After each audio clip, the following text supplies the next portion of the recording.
नमो नमः। हम छंदों का क्रमशः अध्ययन कर रहे हैं और छंदों में हम वैदिक छंदों का क्रमशः अध्ययन कर रहे हैं और इसी के क्रम में हम गायत्री छंद, उसके बाद से उषड़िक छंद, अनुष्टुप छंद, बृहति छंद और पंक्ति छंद और आज हम 6वें नंबर का छंद जो है त्रिष्टुप छंद, जो वैदिक छंदों के अंतर्गत आते हैं, इनका हम अध्ययन करेंगे।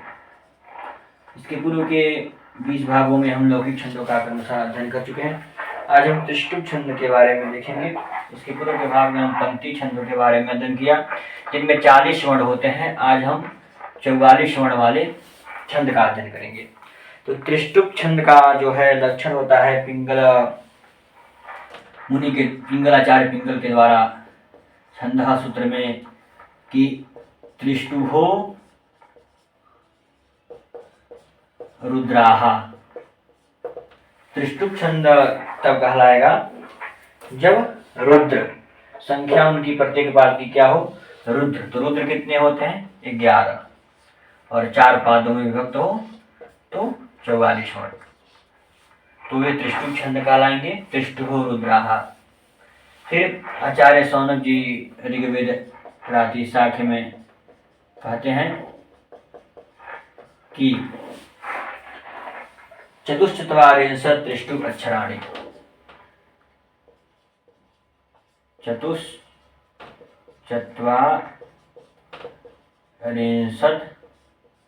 मतलब 44,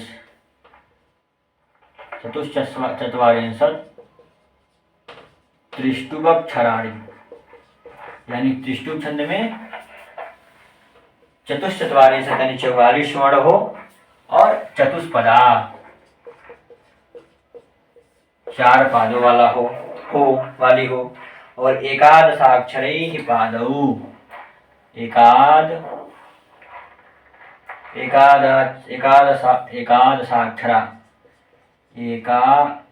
एकादशाक्षरा पादैः, एकादशाक्षरैः पादैः भी लिख सकते हैं। तो पिंगल जी के द्वारा बहुत ही छोटा में शार्टकट में जो है लक्ष्य बताया जाता है कि त्रिष्टुभो रुद्राहा, यानी रुद्र की संख्या हो प्रत्येक पाद में तो वे त्रिष्टुप कहलाए जाते हैं। लेकिन जो है हमारे आचार्य सौनक ऋषि कहते हैं कि चतुश्चत्वारिंशत् 44 वर्ण का हो और त्रिष्टुप अक्षराणि, त्रिष्टुप में जो अक्षर हो 44 हो और क्या हो, चतुष्पदा 4 पादों में विभक्त हो और एकादश अक्षर यानी 11 से, तो 11 चौक को 44 वर्ण हो जाते हैं। वे त्रिष्टुप छंद के लक्षण होते हैं, त्रिष्टुप छंद कहलाते हैं। त्रिष्टुप छंद का प्रयोग अधिकांश अनुष्टुप के तरह ही हमारे जगत में व्याप्त है।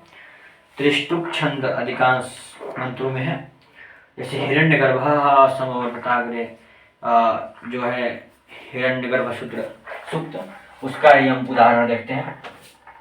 उदाहरण अर्थ समझ में आ गया होगा आप लोग के, तो हम उदाहरण को देखेंगे। हिरण्यगर्भः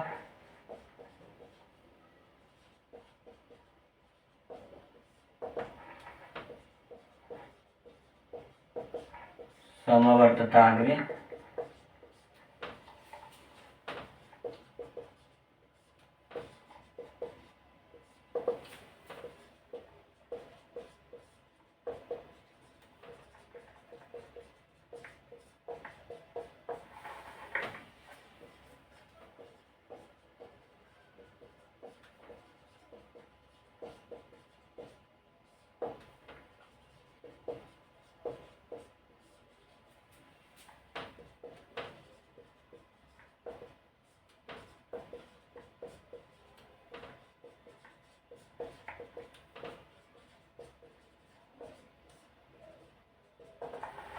हिरण्यगर्भः समवर्तताग्रे भूतस्य पतिरेक आसीत् सदाधार पृथगिन्द्यामुते मां कस्मै देवाय हविखा विधिम्।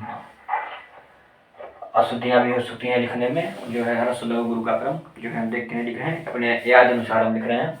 तो हिरण्यगर्भः समवर्तताग्रे एक पाद, भूतस्य जातः पतिरेक आसीत् 2 पाद और सदाधार पृथ्वीन्द्यामुते मां 3 पाद, कस्मै देवाय हविखा विधिम् 4 पाद, 4 पादों में रखता है। तो 3, 5, 8 और 3 11, एक पाद 11 वर्ण। भूतस्य जातः 5 वर्ण, पतिरेक 9 वर्ण और आसी 11 वर्ण।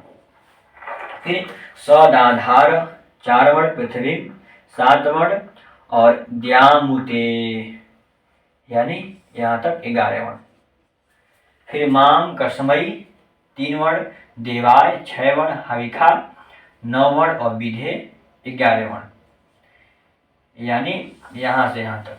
तो एक पाद, 2 पाद, 3 पाद और 4 पाद। प्रथम पाद ग्रे टागरे तक, भूतस्य जातः पतिरेक आसी तक द्वितीय पाद, सदाधार पृथ्वी द्यामुते यहाँ तक जो है 3 पाद, और जो है सदाधार पृथ्वी द्यामुतेमा 4, 3, 7, 4, 11 यहाँ तक 4 पाद।